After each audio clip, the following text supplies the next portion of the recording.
Well, when I first started to channel them, they were behind me, slightly on my left, and it was Ashtar that turned up and gave his name. And I didn't know anything about him at the time, nothing at all. I just, it was just Pleiadian, and he was called Ashtar Commander.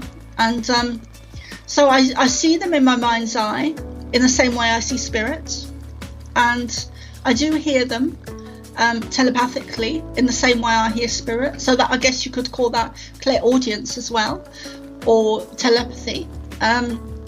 They are tall, blonde, blue-eyed, angular features, always get a sense of blue around them in their auric field, and just so much love comes in with them. It's sometimes it actually makes me cry. Okay, so welcome to my show, Soma Arah. Do I pronounce that the right way? Yes, that was right, Yenny. Yeah. So nice to have you here. Yay. We've been chatting for a couple of weeks now, and I'm very glad to have connected with you. So before we start with everything, can you just say hello to our listeners and who you are a little bit, and then we get into the rest of the hour, and yeah. Okay, thank you, Yenny. I'm really looking forward to talking with you, and I'm Soma Arah, or Carol Noonan. I'm a channel for the Pleiadians, and I have been connected to them as a child, but I'd forgotten a lot of memories of having connected to them as a child, and regained those memories through shamanic courses. But I had already started to channel them when I started to regain memories. So it's been quite a ride. I mean, I've had quite a life full of a lot of different experiences, a lot of them way out there. But it all started as a child. It all started for me as a child with trauma. Trauma really released a lot of DMT in my brain, and I really woke up from a very young age. So DMT, for anyone listening that hasn't heard of it, is a natural chemical in the brain that is released through trauma, and an excess of it is released through trauma, and it opens the psychic door, or the psychic awareness or psychic abilities. It kind of opens the door to the spiritual worlds, the spiritual realms. So there's many people who've had trauma who end up very psychic, with a lot of mediumship abilities and other abilities as well, like telepathy, which is now getting stronger with the times that we're in. So I had a lot of trauma, abuse, poverty, alcoholic mum, was undernourished, underfed, was raped at the age of 13. So I had a lot of trauma and negative environment and things going on. But at the same time, at the times of abuse, spirit or the Pleiadians would step in and show me a different way, show me a different world, show me a different reality. So through my negative experiences, there's always been a positive one that's happened. For example, when I was 8, I was being abused. I had a man lying on top of me who was my mum's boyfriend, and he was an alcoholic. And I was a skinny little thing. I was underfed, undernourished. So I found that he was actually sucking the air out of me. I couldn't breathe. And I left my body and connected to the Pleiadians, or they connected to me. Now, this is my first conscious memory of them. I believe there's others going back to an earlier ages, but I haven't remembered those yet. So I'm still in the process. And I believe that's the same for everyone. I don't feel that we ever get to a point where we say, okay, there's no more to learn, or there's no more for me to learn about myself. There's always something more to learn about ourselves and the universe and energy. There's always something more. So it's a process. It's a never-ending process. But I found myself beneath him and leaving my body and connecting to the Pleiadians. And I'd always remembered that particular abuse, but I'd forgotten that I'd left my body. And it was through the shamanic courses that I began to have memories of reoccurring memories that I'd forgotten as a child. So I've always longed for normal, and I've never had it. And I don't think at the age of 47 now that I'm ever going to have it. I just don't think it's. I don't think it's in me. I don't think I could do it now. I don't think I could do it now. The normal reality, because I think once Pandora's box has been opened for you, you can't ignore it. You can't, because it's such a big part of who we are and why we're here, and our true history, our true origins, our true galactic connections, our true science, our true medicine. It's everything. To me, it's everything. And it's beautiful, but there's also a negative side to things. So in terms of your background, you said, at what age did you have your first contact? Was that the Pleiadians? When and I how was did you know 8. that? Yeah, and how did you know it was them? Well, I didn't. I'd always remembered the abuse, and I'd forgotten leaving my body and connecting with them. And it was when I was doing the shamanic journeys in Ireland, in Galway. I was doing shamanic journeys. I was doing a shamanic course, and over some weekends we did the shamanic journey, and I went very deep or very high, whichever way you want to look at it, and was shown a lot of my childhood memories where pieces had been missing, and the Pleiadians came in and showed me the missing, some of the missing information, not all of it, but some pieces of missing information. I know it was them because I was already channeling them at the time, because I started to channel in, I think it was 2009 or 2010, or maybe it was even 2011. And then I started to do the shamanic courses. And where was that, the courses? How come you started to do the shamanic courses and not something else? Well, I'd gone from at the age of 16, sorry, at the age of around 23, I got involved into spiritualism. And then I kind of came away from that and I got involved in Buddhism.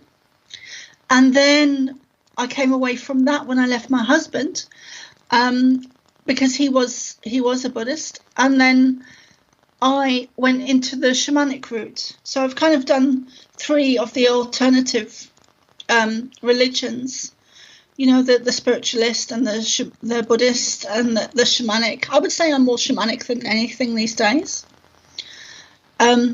But so that's how I got into the shamanism, was, kind of a long route. I took the long route. How was before we move forward to what you do now, how was your teenage years? Horrific, really horrific. I describe it as being born into hell, and a lot of poverty, abuse, trauma, bullies at school, an alcoholic mother. I never had a key, and she was hardly ever home, my mum. So, and I remember one Christmas actually, and I haven't shared this publicly before, but I remember one Christmas, my brother's girlfriend and my sister as well, to give her due, did my mum's hair and makeup, and she got dressed. She had some nice clothes and hair and makeup and everything, and she went out for the evening. And at Christmas time, and she didn't come home for 2 weeks. What? And I remember we were left. Yeah, 2 weeks she didn't come home, and at Christmas. And because she was the head of the household, she went with the money and everything. So we didn't have a very good Christmas that year, to say the least. And she never said where she'd been. She never apologized. She never did anything. And I was about 9 at the time. So that's the type of mum I had. She just, I don't know where she was mentally, but I don't think she was really here. Yeah, bless her. She's in spirit now. But anyway, sorry, I kind of got distracted there. So you were asking about my childhood. Well, those kind of experiences are what I grew up with. So I learned to kind of rely on myself and not to look to others to do anything. I remember ironing at the age of 9, and of course I burnt it. I wasn't any good at it at all. I burnt it because I had the iron up too high. But I remember trying to iron, and I remember cooking my own dinner, and I think I was around 12 or 13. I cooked my own Christmas dinner, which is very sad. But yeah, so those types of things. And we were always, there was never enough to eat. And I got to the point where I was 12 and I just wanted out. I didn't want to be here anymore. And I'd just been abused by my stepfather, who was at this point living with us. And because he had married my mum, so he was living in the household. And I was just at the end of my tether. I just really had enough with everything. I wasn't interested in talking about it or telling anyone. I just wanted out. And so I was deciding on taking tablets. And I went into my room, and I didn't even have a bed. It was a mattress. But I went into and lay on the floor on my mattress. And I was just crying my heart out. And the next thing I knew, I was in the right-hand corner of my room looking down on myself. And Jesus came to me. I'd already gone through the white tunnel, and Jesus came to me and took me on a very long journey for about 3 or 4 hours, and showed me my picture, I call it my smaller picture, because it was just about me and my karma and my soul essence, my soul reason, purpose for being here on this in this lifetime now. And then when he understood I'd got that, he moved on to the bigger picture for humanity. And I don't remember what he said word for word, but I did at the time. But when I was gone for about 3 or 4 hours, and when I came back, I was really blissful, totally blissed out for about 3 or 4 weeks, and then it gradually ebbed away. But so I always knew that it was a real experience because of the feeling, of the emotion, of the shift in my energy. I'd gone from not wanting to be here at all to a blissful state, totally blissful. And one of the most profound experiences I've ever had in my life, And I didn't tell anyone. I didn't tell my family. I didn't tell my brother or my mom or anyone. Not until 2004. I started to talk about it. And only to close friends at the time. Yeah. And so when was the pivotal point when you actually broke free from everything and moved out and started your own path, so to speak? And when was that? I was 16. And I was just kind of waiting to leave. My abuse kind of stopped at the age of 13. After I'd been raped, it kind of stopped. It fizzled out. People just seemed to leave me alone. So then from the ages of 13 to 16, I was just kind of waiting to leave home. And also the other thing I need to add as well is that I didn't have any schooling. I didn't go. Well, that's not true. I did go. I tried to go. and I was held in this vortex of energy where I just couldn't move my body. And I'd always remembered that as well. But what I'd also forgotten was that I didn't leave, but the Pleiadians would hold me in this energy at the school gates, and there were huge black school gates, so like 20, 30, 40 feet up and across. And for anyone looking, they must have thought I was crazy, but I was just stood there for about 40 minutes, and this happened 3 or 4 times. What I'd remembered in the shamanic courses is that they downloaded, they stopped me from going into the school system and were with me, basically, and said to me that if they'd let me enter the school system, then I would have been lost to them. So that's very interesting. And yeah. I find that quite interesting because a lot of starseed people talk about that they never fit into the school system, and they're really opposed to it, and it's wrong, and how they teach people, and I think it was Rob I talked to in an interview, but I dropped out of high school. I've never felt like I fitted into the school system. And do you think that's a common thing? I think so, Yenny, because I think, I believe that the school system is, like all systems on Earth, is run at the very highest level by negative ET energy, whatever you want to call it. Whether you want to call it Cabal or reptilian or Illuminati, all systems on Earth are run by negative ET energy, in my understanding. So, and I can really see that very clearly, especially with the school system. So I'm definitely not an advocate for the school system. I think everyone should take their children out of school and homeschool them. And I feel that we can see that the damage as starseeds that the school system is doing to children, because it is run by negative ET energy. They do not have our best interests at heart, whether it's the school system or the government or the big pharma or the banks or the politicians, or all these systems on Earth are evil systems that are crumbling away and falling away. But the school system is something I feel very strongly about, because I wouldn't be channeling the Pleiadians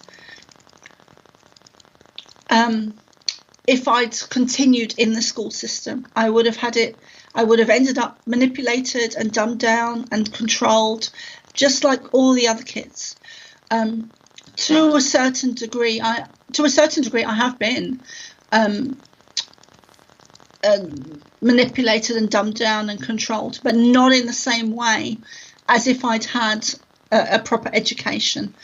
Not even going to use the word proper, because I would stay home and actually read esoteric books. I was reading books by Betty Shine, who's a medium was a medium in the UK. And then I was also reading Edgar Cayce when I was 12, 13. So I would just stay home and read in my room and meditate.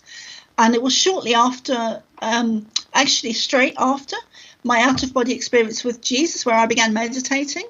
And I didn't know that's what it was called. I didn't know there was a word for it. I was just sitting in the stillness, just I was trying to get back to that blissful state that kind of ebbed away. And so I was just sitting in the peaceful. And that's how I spent my childhood, really, from the ages of 12 up to 16. And then I left home. And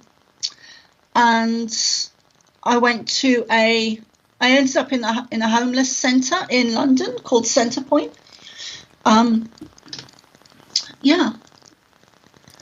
I think sorry. No, go on. It's okay. No, it's interesting what you say about meditation, because my first encounter of meditation was just before high school. I had a teacher. She was teaching religion and yoga, and one class we had with her, and she was talking about meditation and yoga, and that was the best lesson I've ever had ever. After that, she didn't do it again. But what if they did that, introduce that as a what do you call a mandatory thing at school? Like, oh my God, the vibes would go up big time. And like I just like I'm baffled like that they don't do this. And yeah, anyway, it doesn't. Oh, I get a little bit upset. Well, because, there's a reason. There's a reason they don't. There's a reason they don't teach it. There's a reason they don't teach our real history, our real science, our real technology. There's a reason they don't grow plants and vegetables and fruit in the school playground. There's a reason they don't do a lot of things in the school system, because they don't want us to become awake, aware, and conscious. Or change the hertz from 440, 440 to 432. Yeah. That's also another interesting thing. But I also want to hear with you about, if you can mention a little bit about 2 books, because you've written 2 books. One is called The Pleiadian Child, and one is called What's Really Going On. So what's really going on? What is that one about? what's really going on? Last year. Mm-hmm. What's really going on? Yeah. What is going on? And so well, it's a big pile of shit, Yenny. It's a shit storm. It's a shit show. Basically, it's a war on humanity's consciousness. And this is the last battle. So I've been told by the Pleiadians. So it's a beautiful time on Earth, but it's a real birthing process, and it is biblical what's going on. It's pivotal. It's epic proportions. Everything that is happening, because actually what's really going on is that we are evolving as human beings. We are turning into a higher human, a higher frequency, a higher dimension, because our galactic connection was severed, it was shut off. So we are going back to our original blueprint, our original DNA, our natural galactic divine selves, and they are trying to stop this evolutionary process from happening. So they are trying to, through water, through air, through the earth, trying to trying to weaponize us, to stop our evolution from happening. It's evolution. It really is evolution. So we are waking up naturally, but they are trying to stop the tsunami of energy that is us awakening. They are trying to stop it. They're trying to curtail it. And they're using different methods and they're putting different things into us, like C-19 and like the vaccines and different things, and chemtrails and food and, the water and the whole list of everything that's weaponized against us. So it's really huge what's going on. It's evolution, and it's not just contained to Earth. Everything that happens in the universe affects everything else. It's a divine balancing system with the planets and the stars, and everything is in movement together. So what's happening on Earth is not contained to Earth. It is affecting other star systems, other planets, other galaxies, like a ripple effect. If you chuck a stone into the ocean, it is said that it will have a ripple effect on the other side of the water, however far it is. And the same thing is happening at the moment. But what a beautiful time to be here. It's a great time. It really is. I really feel that in my heart. And I never really felt that before the COVID kicked off. I never felt that. I'm so thankful to be here, because I never really wanted to be here up until last year. up until last year, I never really wanted to be here. You know, I didn't fit in. I don't fit in. I'm the oddball. I'm the black sheep. I'm the crazy woman down the road. I'm the one that hugs the trees, that talks to the plants, that looks at the sky, that looks at the earth in her hands and the sand. And I'm just not from here, you know. And it felt so much like my whole life has been like I'm a square in a round peg, or the odd one out, or I'm seen as being different. And I think that also comes down to my energy, but not just my energy, my DNA, my blood. Like, I'm so not from here, and I don't fit in, and I've never fitted in, and it doesn't look like I'm going to start fitting in anytime soon. So, because the older I get in my life, Yenny, the more I am being pulled by this beautiful energy of the consciousness waking up. So when the COVID pandemic hit last year, I was just amazed that I was being pulled into the very opposite of how I'd been feeling my whole life, where I'm so thankful to be here, and I want to be here.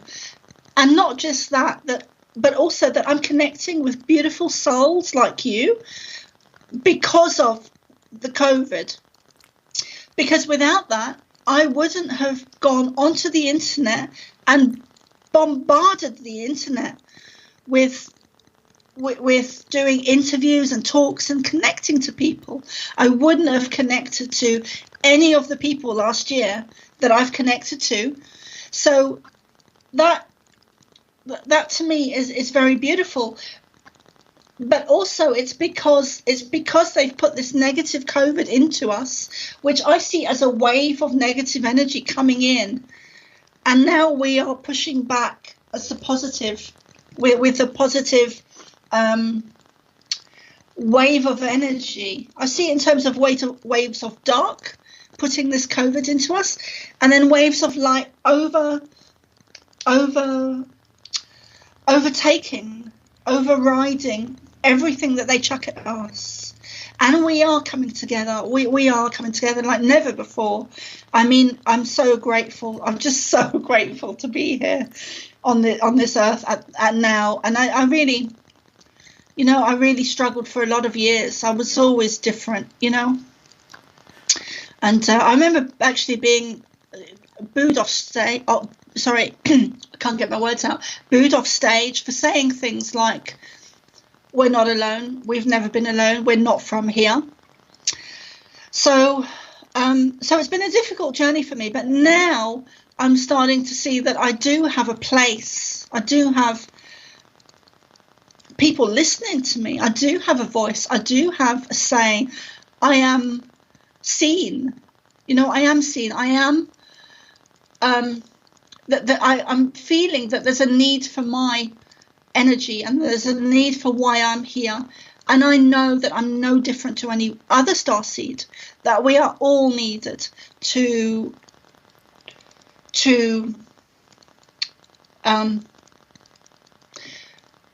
be in the public eye, to either create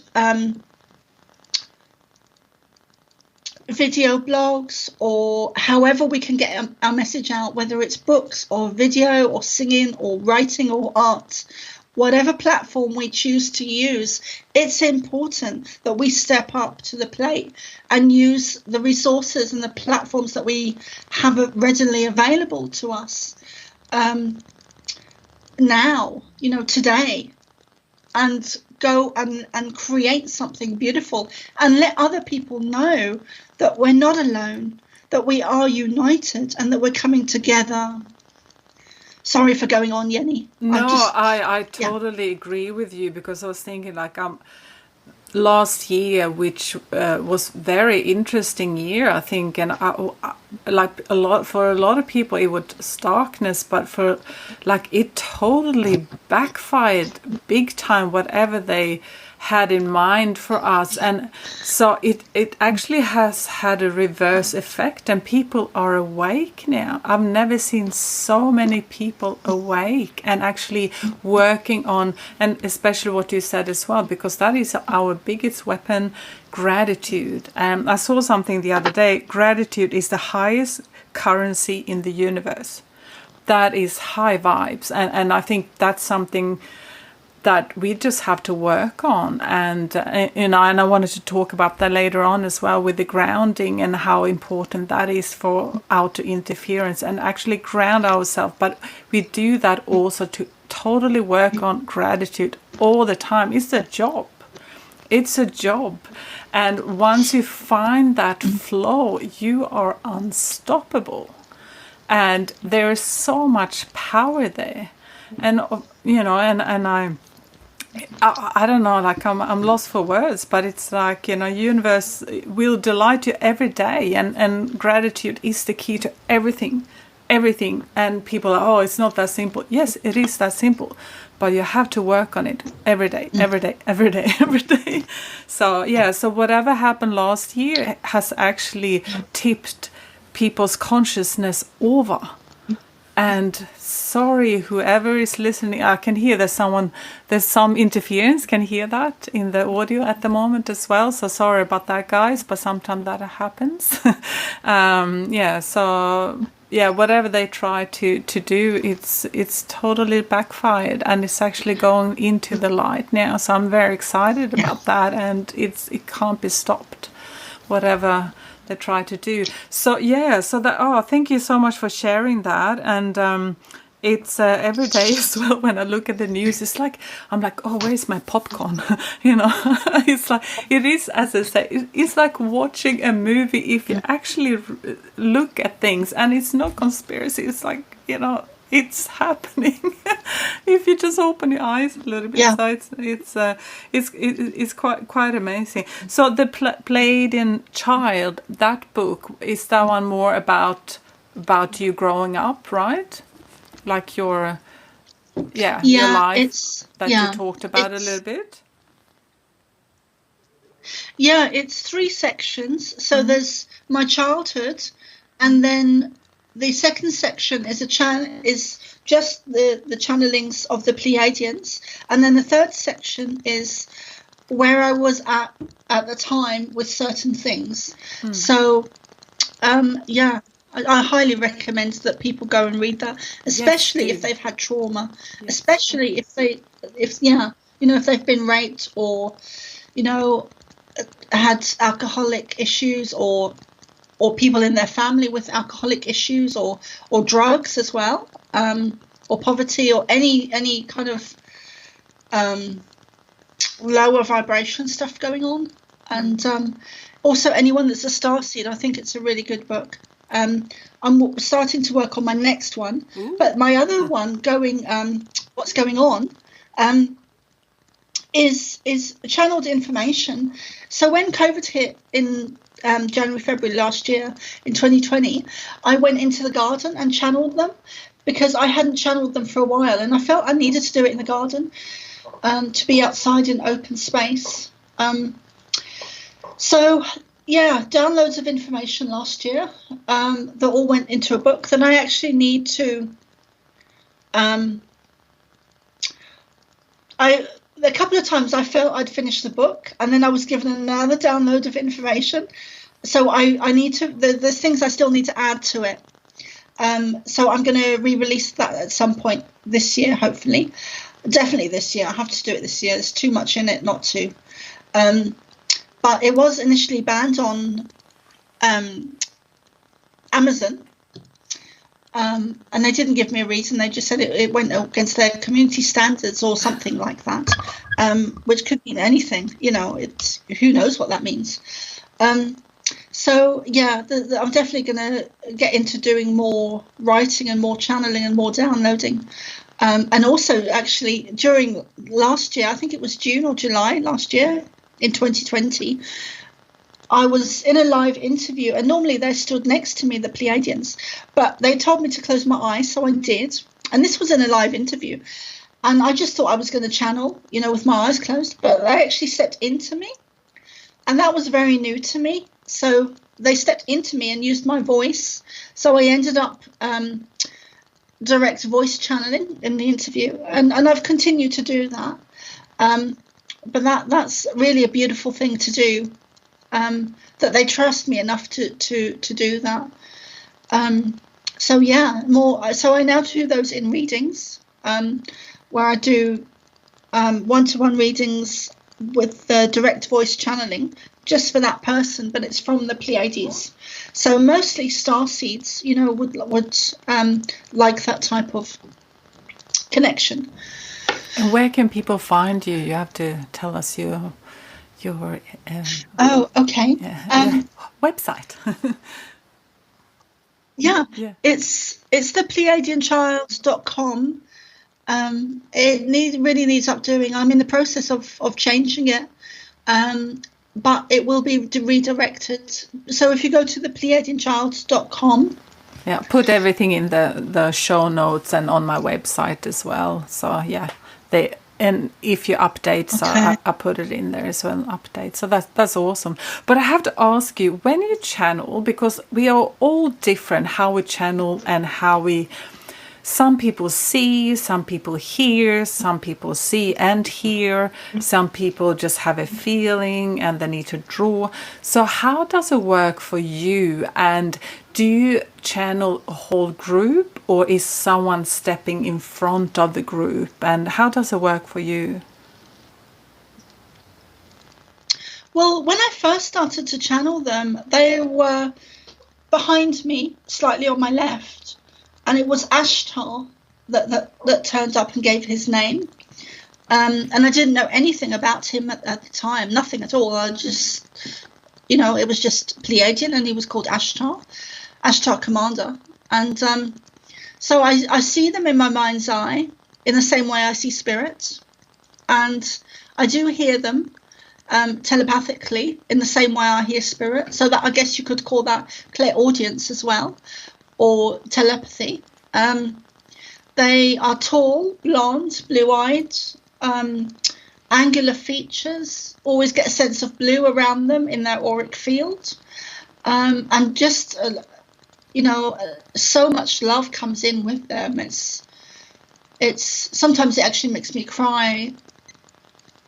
And I think it's just because we're not used to that vibration on Earth, that it's just pure love. It's I think overwhelming is the wrong word, but it's like I get to swim in it. I'm just surrounded by it. So it's just beautiful energy, very healing. So Ashtar, and I haven't been given. Well, no, I have been given other names. But so I was also given. There was also another name that came to me years ago, but mostly Ashtar. And I would work with Ashtar and also Jesus energy, who I now believe is Pleiadian energy. And I'm not religious at all. I'm the very opposite of that. I don't look favourably on the Catholic Church at all for the horrendous crimes they've committed against children. And mostly Ashtar. And when I channel them, I use my laptop because I can type quicker than I can write. So when I'm being downloaded,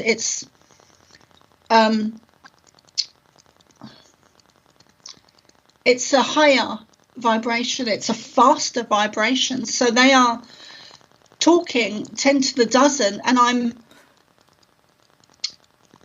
you can't type as quick as that, isn't it? It's impossible, So I have to hold the energy and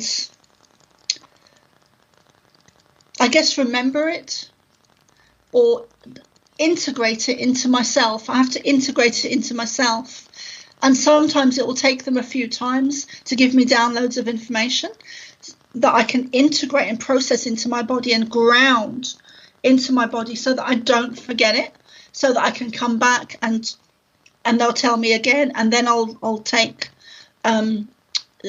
dictation, then I'll write it down. Sometimes that doesn't always happen. Sometimes I get it straight off.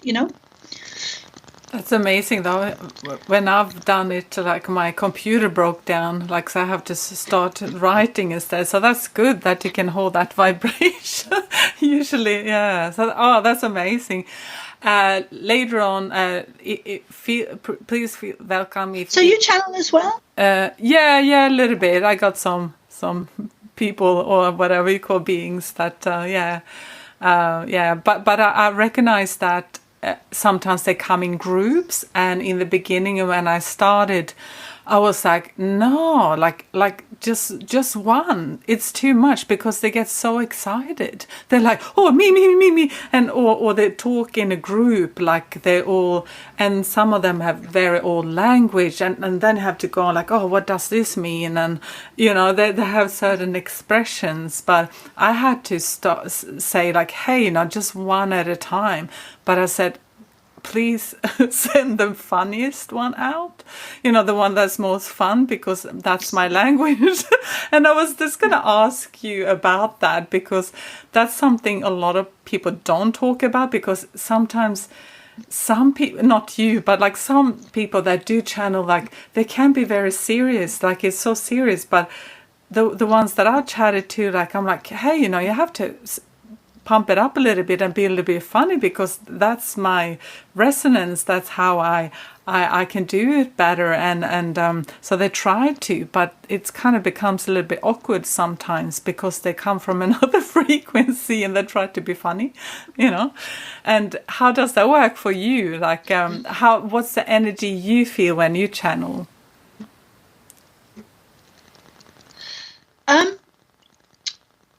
We definitely have some interference here. Yes, can you feel that? I just picked up on it on my radar. Yeah. Yeah, that's funny. Hey? Like, because we're just talking about channeling, Yeah. Yeah.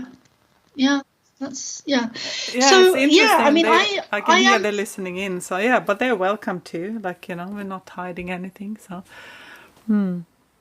Yeah, no, I've pretty much everything out in the open with me. And so they do have a sense of humor, the Pleiadians, and I think sometimes people are actually quite surprised by that, but they do have a sense of humor. I not so much these days because I'm more lighthearted now, but when I'm going through stuff, I get quite stressed about things if I'm having a difficult time, and so. I used to get very serious sometimes about things, but I'm in a much more light-hearted space now. I think it's probably because I'm okay with being here on Earth now. So, but yeah, they do have a sense of humour. I can't remember any particular jokes they've made to me, but they definitely have. Do you?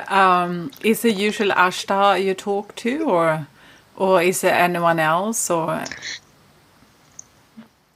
there are others. I mean, when they first showed up, it was Ashtar behind me, slightly to my left, and I could see him clearly, and I got a sense of a female behind him, although I couldn't see her features very clearly, but I could see the outline of how she looked similar to him. And then I got the sense of there was a lot of them, like they were almost in lines, in rows, going back. So there was a large group of them. And I did have one experience as well where they woke me up at 4 a.m. And this was years ago when I first started to consciously channel them.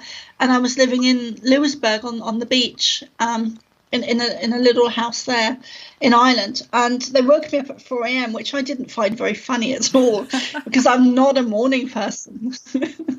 I've never been a morning person. And they woke me up at 4 a.m. and they told me to go down to the beach, and I was like, oh, do I have to, So I pulled on some tracksuit bottoms or something, and I went down to the beach, And it was just amazing, Yenny, because there were thousands of them in my mind's eye of Pleiadians, and each one, they were all either one or two or three of them were all stood next to a small ship, and it just went on for as far as my eye could see, when there was just thousands of them on the beach, all with these little ships, all just come to say hello. It was just blew me away, that I was able to see this and witness it. And I didn't see it physically. I saw it in my mind's eye, which is how I work with the mediumship, So, yeah, I mean, I used to see things physically, and sometimes I do, but mostly it's in my mind's eye. And that's how I kind of see it. That's excellent. Like, do you think if you feel, and if they have any message to the audience later on, they'll feel welcome to share that, if you have any. I don't want to put any pressure on you, anything like that. But do you have any grounding tips for people? Because a part of the ascension process is, to work on your gratitude, self-care and all that. But also the protection is something. When I shared in one of the first episode, for me, it was when I was 18, when I totally woke up, I didn't do the protection. I didn't do the grounding. So that kind of really screwed it up for me and messed things up for years to come. I do that now. That is different. And do you have any advice for people that kind of start to wake up a little bit, or people that need some extra protection, and, what they can do themselves? Yeah, that's a great question, because I think the higher we get, or the more evolved we get, the more we need to ground to the earth energy. Mother Earth is alive. She's a living being. And we really need to ground ourselves, especially at this time. It's crucial. It's actually part of the evolution process that we need to ground ourselves at the moment. So what I've been doing is going to the beach a lot, and I'm finding that I actually need it, like I need water or air or, food. It's something I need to do at the moment, is spend a lot of time at the beach just to ground my energy so that I can keep moving forward and keep my vibration high, because there's something very special about the ocean that clears our energy. It's like, it could be to do with the salt. I'm sure it's something very chemical, to do with the salt and the atmosphere or even the seaweed, But yeah, feet on the ground outside, bare feet for at least 20 minutes a day is proven by science now. Not that I'm an advocate for science or anything, but the fake science. But 20 minutes a day is proven to... Bare feet is proven to absorb the healing energies coming from the earth. Hugging trees, when you're connecting to trees that are alive, they have a life force within them. They have vast amounts of knowledge of the history of the earth.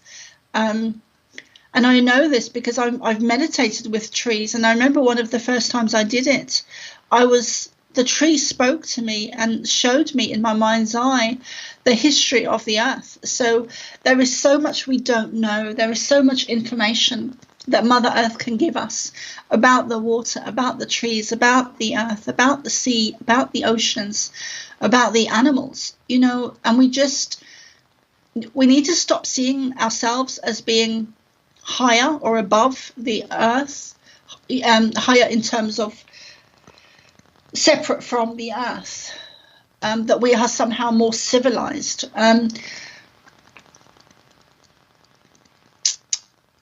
She's crying out to us at the moment, and we really need to ground and protect and connect to her, those of us that are awake and aware and conscious, and work with the air, work with the earth, work with the sea, work with the land, because she is going to shake off anything that is of a lower frequency, of a lower energy, of a lower vibration that doesn't match her frequency, energy, vibration. Things are shifting. The world is not what people thought it was. And anything that is, because the earth is also evolving as we are evolving, it can't not be so. We are evolving and the earth is evolving at the same time. So the earth is going to, Mother Earth is going to shake off anything that is not of her frequency, because oil and water don't mix. They just don't, and they never will. They can live side by side sometimes, but having said that, we're at a point where we can no longer live side by side. We're no longer willing to accept the negative energies anymore. We're no longer willing to accept being ruled, being controlled, being dumbed down. So I know that's a very long-winded, but let me get back to being grounded. So, I mean, most of my life I've been very ungrounded, especially as a child. I was more outside of my body than I was inside. So I was more in the spirit world than I was here physically. So I do know a little bit about grounding. I've still got a lot to learn. But so the way I do it is I pull in the Pleiadian energy, and I always visualize a clockwise circle of vortex of energy coming down like a coil, coming down into my crown chakra. And when I'm channeling, I visualize that, and I move it down through my body, through my feet, into the earth, into the core of the earth, with sometimes I will visualize a large rose quartz crystal in the center of the earth. And that helps me to ground the energy in, because sometimes I might stop here and then channel the information, but it will stay here and I won't really remember it. To the point I'm able to voice it. So it will just be in the back of my mind somewhere. So that's one technique. But also grounding your feet to the earth, grounding, hugging a tree. When you do that, take your shoes off, place your heart on the tree, bow your head so that your forehead is, so that your third eye is touching the tree, and then place your arms around the tree. You're making yourself, humbling yourself to the tree, but you're also connecting your third eye and your heart center, your heart chakra to the tree. And you're connecting to the tree. And then place your feet on the tree's roots or by the tree base. And then just do techniques or visualize yourself. Breath is really important. That's something I'm still working with, is my own breath. But breath is very grounding. It brings you back into your body. Salt baths are very good for grounding. Singing is actually very grounding. Dancing brings you back into your body. Actually, a funny one for you, Yenny, is sex. Oh, yes, please. Sex is so grounding. But sex is very grounding, because it brings me right back into my body. If I'm out here somewhere, it brings me right back. So sex is a funny one. It's a great one, actually, for grounding. Needs to find someone good one, though. Yeah. That's the thing, not just random.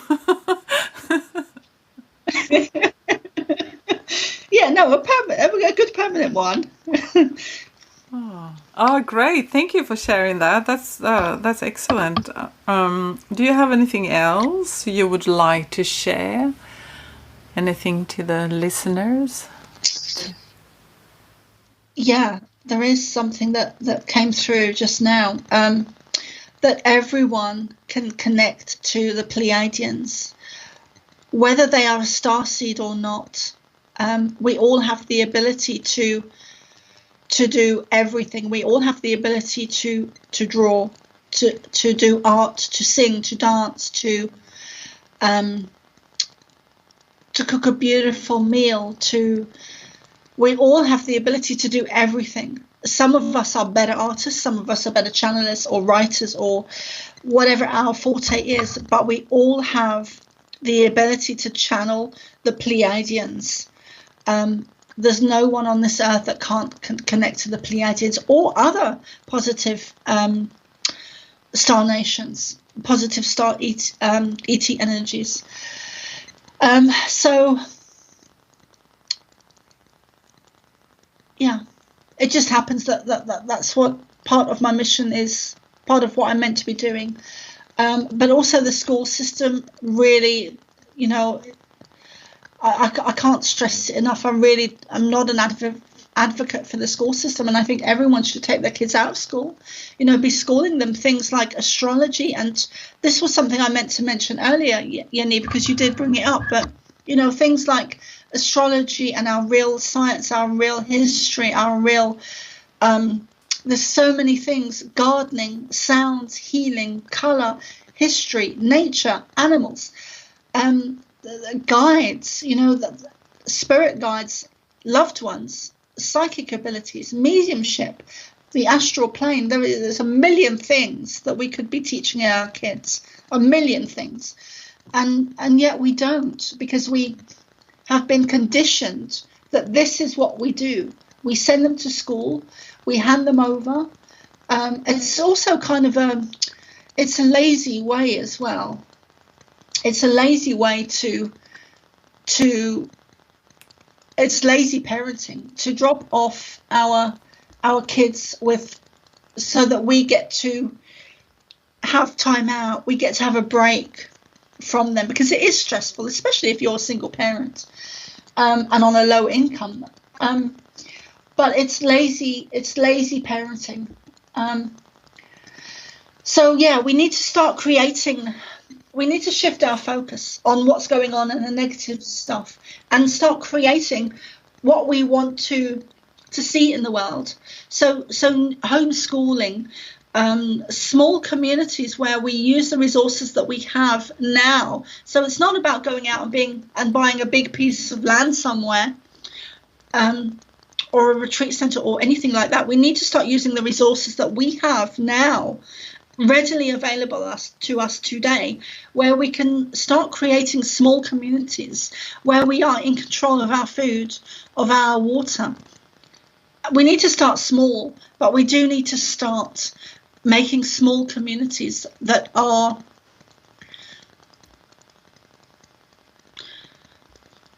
not about making money and making profit and making fat cats and big pharma and the big supermarket companies.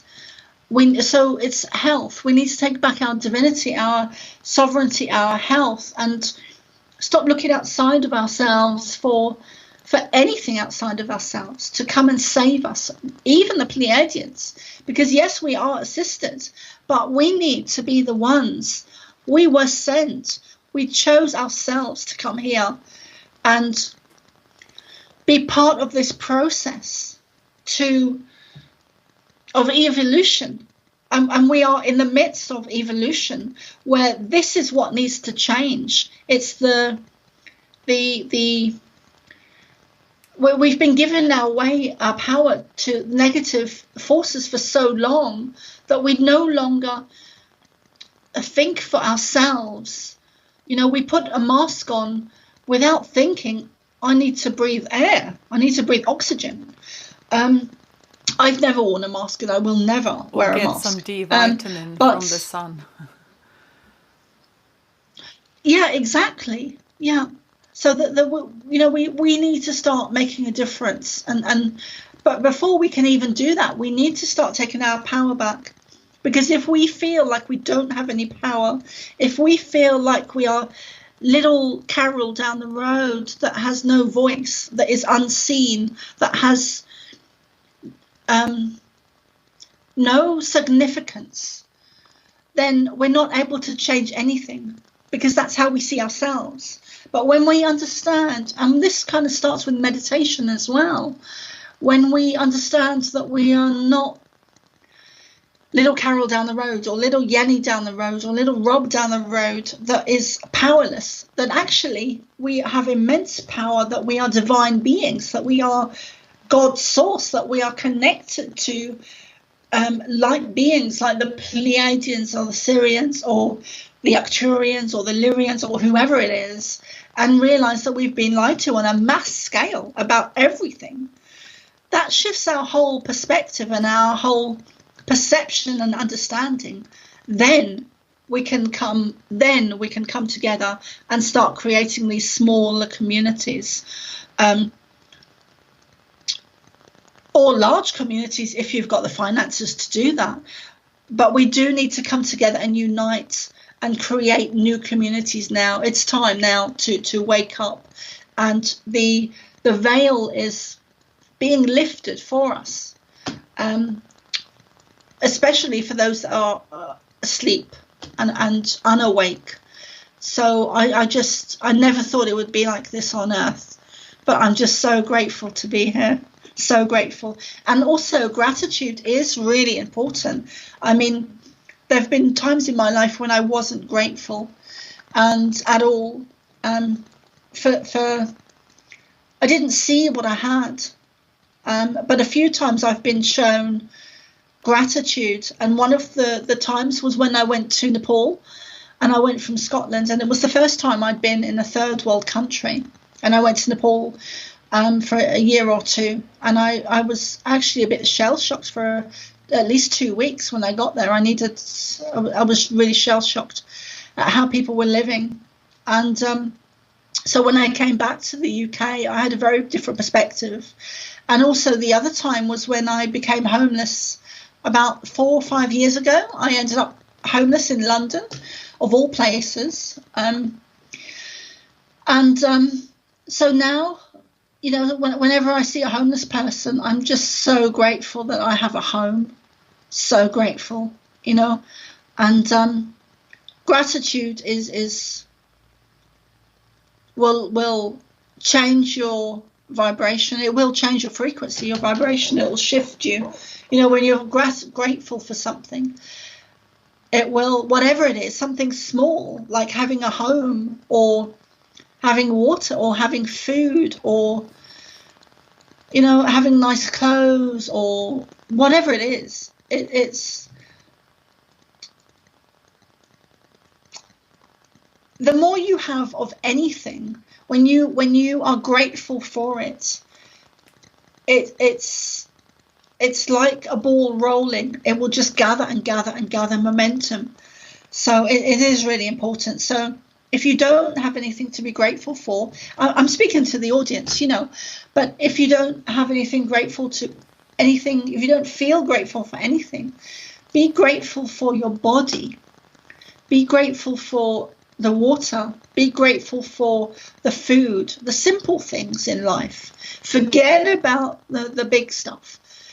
Be grateful for the small stuff in life, your family, or, you know, and if you find that you don't have something that I'm mentioning, like a family, or maybe even a home, or nice food or nice clothes, then focus on what you do have and be grateful for that.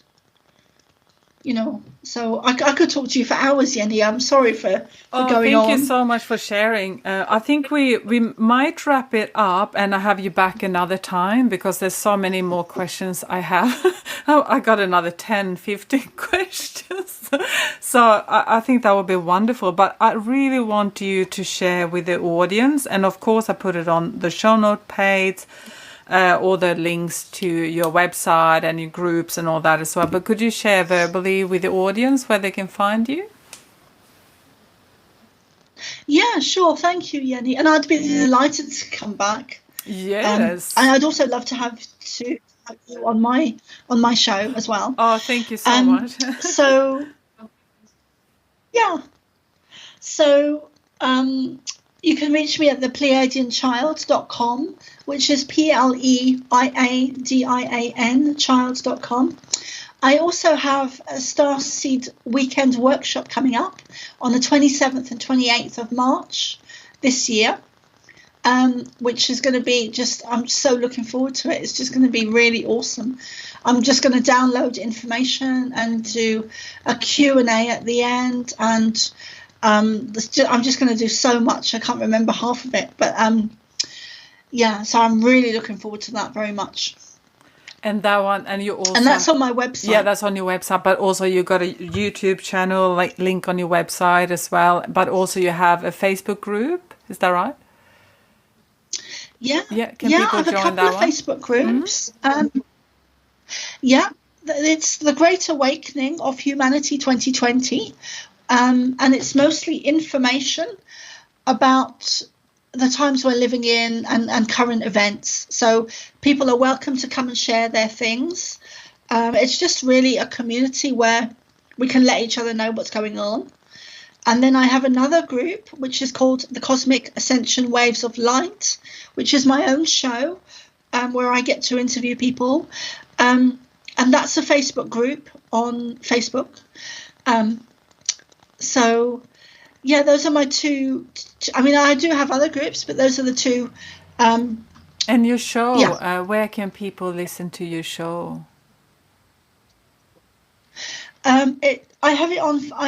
I do a Zoom where I live stream it to Facebook, but then I upload it to YouTube. Okay. And the YouTube page is Carol Noonan. It's Carol Noonan, so it's Carol and then NOONAN, all N's for November. Excellent. Oh, thank you so much. And I'm looking forward to have you on the show at a later stage. But thank you so much for sharing a part of your world. And thank you. Yeah, thank you, Yenny. I'd be delighted to come back. So that was that for today's episode, or this week's episode. And I just wanted to say thank you to all of you. I've had a couple of donations that people hit the donation button on my website, ascensiontalk.com. Thank you so much for that. I'm just very close to be able to upgrade my website so I can actually make it SSL secure. So I'm very grateful for you. For you that wanted to know a little bit more about today's show and a little bit more about the Ascension Talk and what we do, and listen to other guests as well, you can go to ascensiontalk.com. And in the blog post there, I have a more detailed explanation of each person that I interview. And sometimes I share some drawings I've done and some other things. So until next time, please ground yourself, heal yourself, take care of yourself so you can help others. Bye.